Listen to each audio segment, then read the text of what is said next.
changed their name or their address, they can still register to vote, of course. They just have to go through their state processes to update that documentation. And this is something that the American people, married women and minorities and people all across this country who Democrats are insultingly saying cannot do this, they're already doing it every day, going to the Social Security office, going to the DMV. And I think it's frankly insulting that the Democrats are saying that there are certain groups of people in this country who aren't smart enough to update their documentation to allow them to vote. Again, this is a huge myth, and thank you for giving me the opportunity to address it.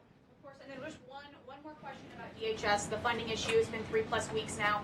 I was at the airport this morning in St. Louis, Missouri, and it was early in the morning, and one of the TSA agents, I saw she was kind of tearing up, she was crying, and I asked her, I was like, what's wrong? And she was like, I can't make my phone payment, I can barely make my car payment that's coming up. I think a lot in the Beltway, there's so much noise between Democrats, Republicans. It's the Democrats' fault, it's the Republicans' fault. But what is the White House's message to the American people that are struggling because they're not getting that paycheck? It's take away the politics. What do you have to say to those people? President Trump wants the Department of Homeland Security. He wants TSA, he wants FEMA, he wants the brave men and women of our United States Coast Guard to receive their paychecks, and he wants this department to be fully funded and fully reopened. And so to any American out there who is struggling without a paycheck, we know there's more than 100,000 of you across the country. To any American out there who is showing up to an airport and facing incredibly long wait times and lines, call your Democrat member of Congress and tell them to fund the Department of Homeland Security. That's what President Trump wants to do, and it's completely ridiculous that the American people are suffering as a result of these partisan games that are being played by Democrats on Capitol Hill. Thank you. Steve.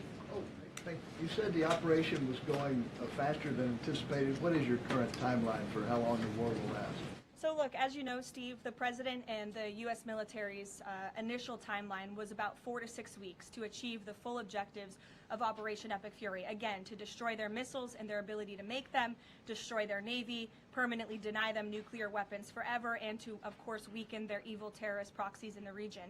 We know that the U.S. military and our brave warfighters are quickly and expeditiously executing these objectives well ahead of schedule, but ultimately the operations will end when the Commander-in-Chief determines the military objectives have been met, fully realized, and that Iran is in a position of complete and unconditional surrender, whether they say it or not. Does the President still want Iran's unconditional surrender? Well, when President Trump says that Iran is in a place of unconditional surrender, he's not claiming the Iranian regime is going to come out and say that themselves. What the president means is that Iran's threats will no longer be backed by a ballistic missile arsenal that protects them from building a nuclear bomb in their country. I could make an empty threat, but if I have no actions to back it up, then it's an empty threat. And so President Trump will determine when Iran is in a place of unconditional surrender, when they no longer pose a credible and direct threat to the United States of America and our allies. Adriana. Can you explain why the Energy Secretary posted and it appeared to have deleted a post on X saying that the U.S. Navy escorted an oil tanker through the Strait of Hormuz? Yes, I was made aware of this post. I haven't had a chance to talk to the Energy Secretary about it directly. However, I know the post was taken down pretty quickly, and I can confirm that the U.S. Navy has not escorted a tanker or a vessel at this time, though, of course, that's an option the President has said he will absolutely utilize if and when necessary at the appropriate time. And if this was something that was posted erroneously, could it be because of a staffer? What, I guess, will there be any consequences for this? I know you still have to consult, but just generally speaking. Again, I would defer you to the Department of Energy to answer that question. And if I could just follow up really quickly. Sure. In terms of oil sanctions, the President said that there would be some sanctions that would be lifted. Would those be on Venezuela, Russia? Could you give some specifics there and then timing for that as well? Sure. I know it's something that the Treasury Department and the President's energy team continue to discuss, and they will ultimately consult with the President before decisions are made. I don't have any announcements on new sanctions or the lifting of new sanctions for you today. Alex. Thank you. Reuters has reported that about 150 U.S. service members have been injured so far. Can you confirm that number and elaborate on that? I can't confirm the exact number. I know it's within that ballpark, but I would defer you to the Pentagon for a specific number of wounded or injured thus far. And then secondly, if I can, I wanted to ask about, excuse me,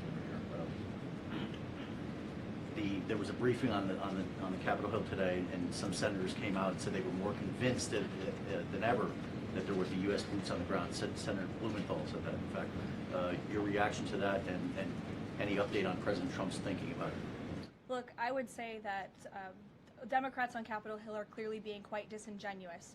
3 years ago, not a single Democrat voted against the resolution condemning Iran as the world's leading state sponsor of terror. Yet now, with President Trump as commander-in-chief finally taking the action that so many Democrats have called on the commander-in-chief to do for many, many years, to wipe out the threat of a rogue Iranian terrorist regime. Now, all of a sudden, Democrats are playing politics with this long-standing bipartisan policy of the United States, and 53 of them in the House recently voted against the resolution condemning Iran as the world's state sponsor of terror.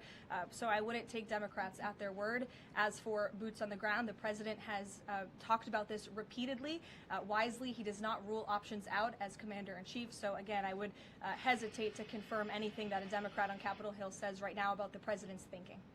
Garrett. Karoline, you outlined to Steve the military components of what would be involved in ending this war, but it seems like there's a political component too. The president said to Fox earlier today that he doesn't believe the new Ayatollah can live in peace. He made a variety of comments suggesting that he should be involved in picking the new Iranian leader.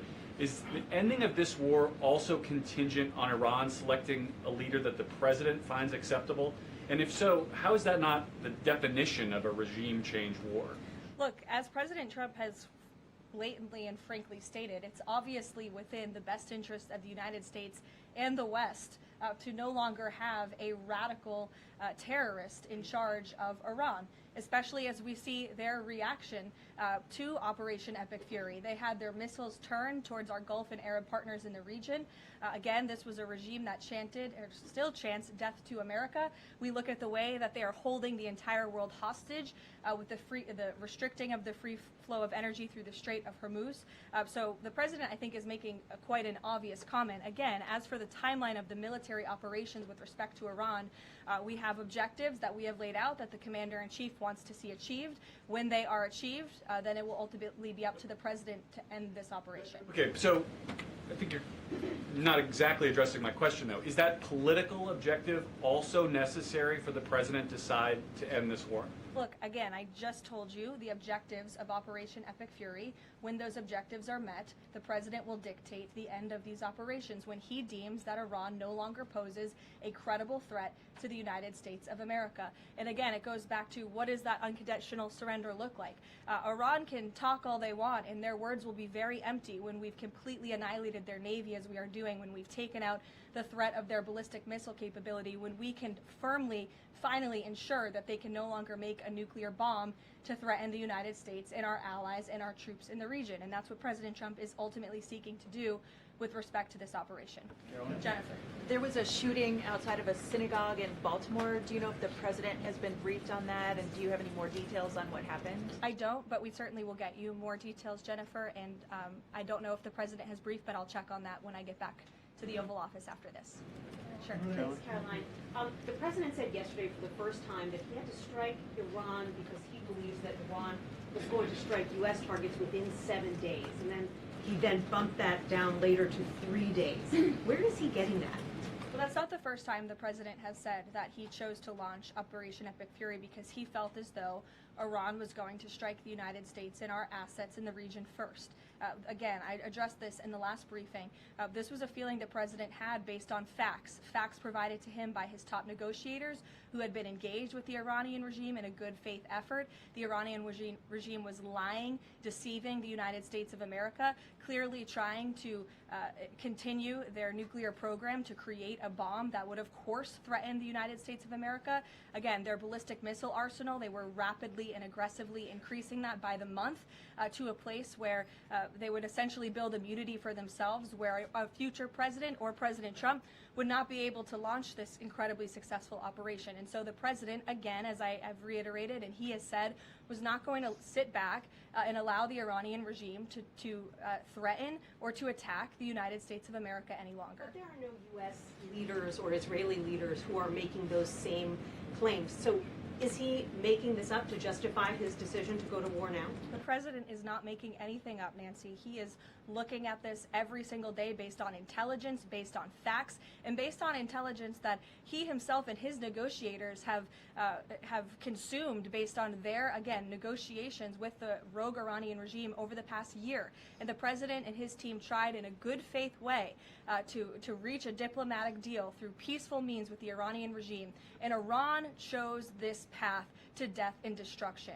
Iran wanted to attack the United States of America, and the president was not going to sit back and allow that to happen. He was not going to sit back and allow that to happen, and everyone in this room should be grateful for it. John. Thanks a lot, Karoline. Two questions for you. One has to do with a follow-up to your statement that you made at the beginning of the briefing regarding the Save America Act. Sure. Yesterday, the Senate Majority Leader John Thune spoke on the effort to potentially have a filibuster broken, the rules for the filibuster broken. He said the votes aren't there, one, to nuke the filibuster, and the votes aren't there for a talking filibuster. He says that's the reality. What's your reaction to what Senator Thune said? Look, I think President Trump, the urgency behind his need to pass the Save America Act and his desire to get this country-saving legislation passed has been made quite clear. He wants all options on the table, and he wants the Senate to move as quickly as possible through whatever means necessary. And then secondly, just regarding the president's trip tomorrow, looking ahead, why Ohio and why Northern Kentucky? Well, why not? These are two great states with great Americans. Just wanted to know why they were chosen. Great states with great Americans. The president will be joined by lawmakers from both states who he greatly admires and respects and supports. And he'll be meeting with business owners in both of these places and talking about the economy, which is, of course, the utmost importance to him. Caroline. Thank you. Last week, the Energy Secretary issued a waiver for India to get oil, Russian oils, during this energy crisis. Yes. Have you spoken to the President about it? What's the idea behind this? Have I spoken to the president about it? Yeah. Yes, I have spoken to the president about it. And the president and the Secretary of Treasury and the whole national security team came to this decision because our allies in India, as you know, Leavitt, have been good actors and have previously stopped buying sanctioned Russian oil. So as we work to appease this temporary gap of oil supply around the world because of the Iranians, we have temporarily permitted them to accept that Russian oil. And this Russian oil was already at sea. It was already out on the water. So this short-term measure, we don't believe it will provide significant financial benefit to the Russian government at this time. I have one more question about Pakistan. You know, Pakistan is a neighbor of Iran, and Pakistan is also an ally of U.S. President has been praising a lot about the field marshal. Is Pakistan providing any kind of support in this war against Iran? That I will have to check on with the Pentagon and get back to you. Sure. Thanks, Caroline. The president said yesterday that President Putin told him he wanted to be helpful in the Middle East. The Kremlin put out a statement where Putin said, quote, "I would like to reaffirm our unwavering support for Tehran and our solidarity with Iranian friends." How does the president think that Russia could be helpful, if not helping Iran? And did the president push Putin on Russia sharing intelligence with Iran in this war? The president and his special envoy Witkoff have both said that, of course, they've sent a message to Russia that if that was taking place, it's not something they would be happy with, and they hope that it is not taking place. As for further details about the discussions between these two leaders, I'll leave it to the president to divulge any more of that conversation, but he did confirm it yesterday and provided you with a little bit of the background and his view and his perspective, as he always does. Luke. Regarding the missile strike on the Iranian school, how long does the administration expect that investigation to take, and will the White House or the Department of Defense release a full report of its findings once the investigation is complete? The Department of War will do that. The investigation continues, and as the president said yesterday at his press conference, he will accept the conclusion of that investigation, whatever it may be. We'll go to the back row for some love.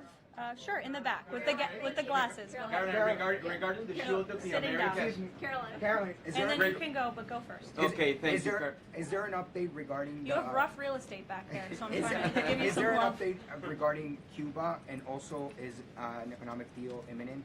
Sure. I don't have any updates on Cuba for you today.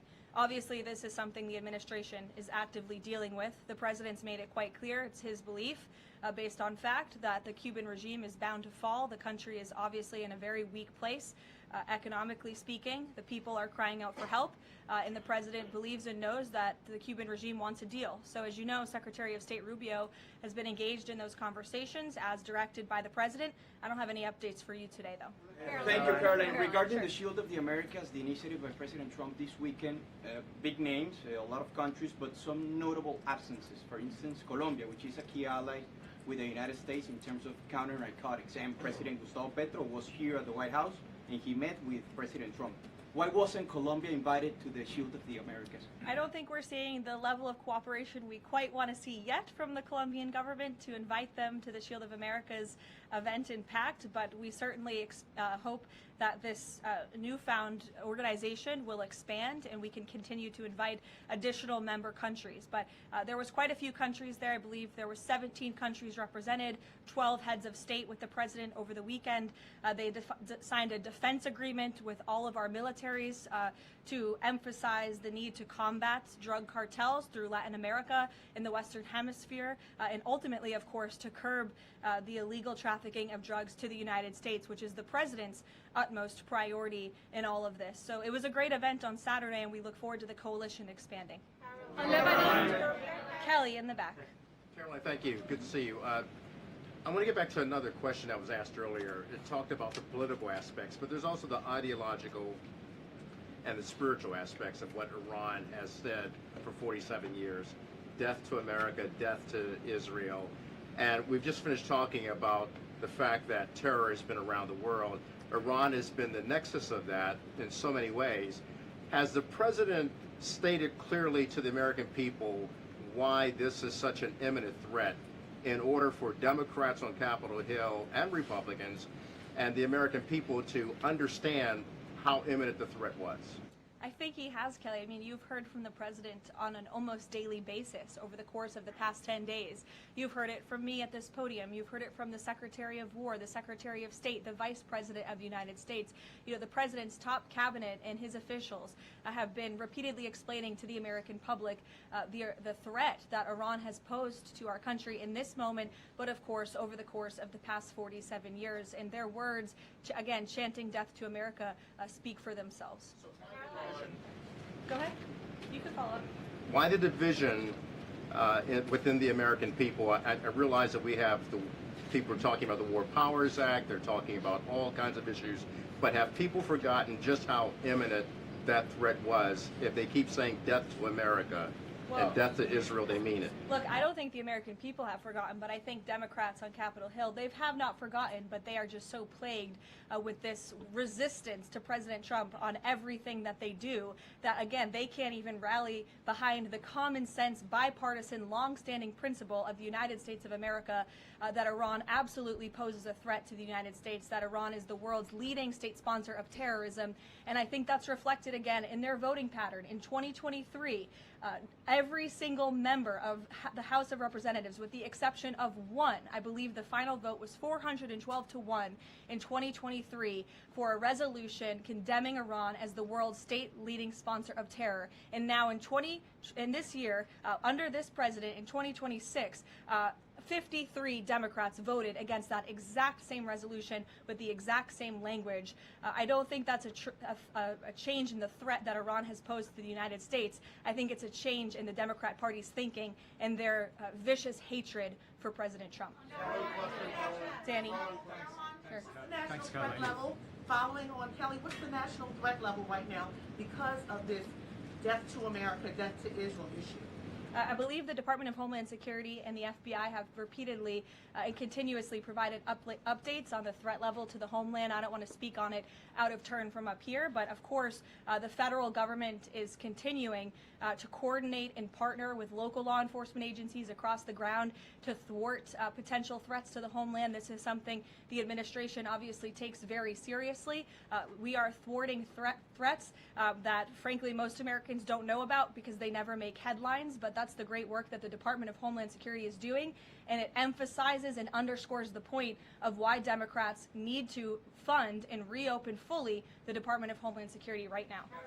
Danny. School. Why did President Trump say yesterday that Iran may have Tomahawk missiles when there are only 3 other U.S. allies plus the U.S. that have those missiles and therefore could... Look, again, as the president said yesterday, he will accept the conclusion of this investigation by the Department of War. I know there's been a lot of speculation in the media about who may be responsible for this. We're not going to get ahead of the Department of War and the conclusion of that investigation. The president has a right to share his opinions with the American public, but he has said he'll accept the conclusion of that investigation, and frankly, we're not going to be harassed by the New York Times, who's been putting out a lot of articles on this, making claims that have just not been verified by the Department of War, to quickly wrap up this investigation because the New York Times is calling on us to do so. Thank you. Hi, thank you so much.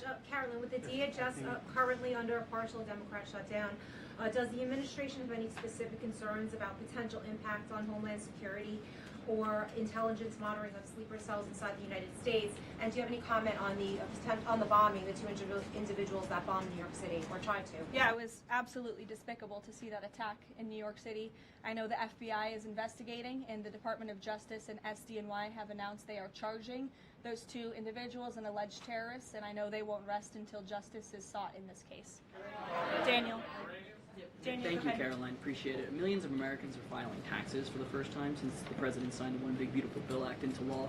New reports say that new IRS data says that the average federal tax refund is around $3,800, a little bit up from the last period of last year. Does the president believe that the average federal tax refund increasing this year could provide a little bit more economic growth, something that he's been very focused on as the year progresses? Absolutely. And Americans are going to start benefiting from the fruits of President Trump and Republicans' labor through the passage of the One Big Beautiful Bill and these historic tax cuts. We are midway through tax season, so just to provide an update from the Treasury Department that just went out moments ago, nearly 63.5 million tax returns have been processed thus far, 45% of the anticipated total number of tax returns by April 15th, so don't forget to file your taxes, people. And the average refund this year is more than $3,700. And we know that more than 27.5 million individuals who have filed their tax returns thus far have claimed at least one of President Trump's new tax cuts. Over 3.5 million returns have claimed no tax on tips. Over 15.5 million returns have claimed no tax on overtime. Over 9.2 million returns have claimed the enhanced deduction for seniors. And over 690,000 returns have claimed no tax on car loan interest. And another amazing statistic, nearly 3.5 million Trump accounts have been opened for children in our country thus far. So we look forward to, I know the Treasury Department continues to look forward to seeing these checks go out the door and into the pockets of hardworking Americans, and the president will be meeting with them himself tomorrow on the road in both Ohio and Kentucky, and we look forward to seeing you all there. Thank you, guys. Thank you, Karoline.